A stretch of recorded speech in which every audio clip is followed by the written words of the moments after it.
السلام عليكم أصدقائي، أسعد الله أوقاتكم في كل خير. 56 ألف لاجئ سوري عادوا طوعا أو بإرادتهم إلى سوريا بعد الزلزال المدمر. نعم أصدقائي، ولكن قبل البدء بالفيديو ندعوكم للاشتراك في القناة وتفعيل زر الجرس ليصلكم كل ما هو جديد. بعدما مضى ما يقارب 40 يوما على الزلزال المدمر الذي ضرب في 6 من فبراير شباط الماضي جنوب تركيا وشمال سوريا، أكد وزير الدفاع خلوصي أكار أن نحو 56 ألف لاجئ سوري في تركيا عادوا طوعا إلى بلادهم سوريا.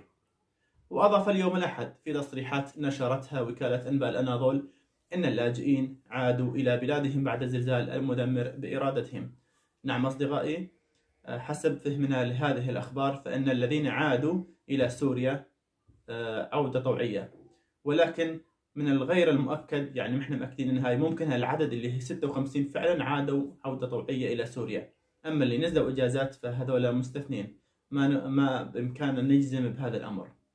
عرفت شلون؟ ممكن 56 الف نزلوا نزول طوعي، اما اصحاب الاجازات راح يرجعون بخير وسلامة على تركيا، ما في اي اشكالات لهم باذن الله تعالى. نعم اصدقائي، في النهاية وصلنا لنهاية الفيديو، ونطلب منكم الاشتراك في القناة وتفعيل زر الجرس ليصلكم كل ما هو جديد. دمتم في أمان الله، والسلام عليكم ورحمة الله.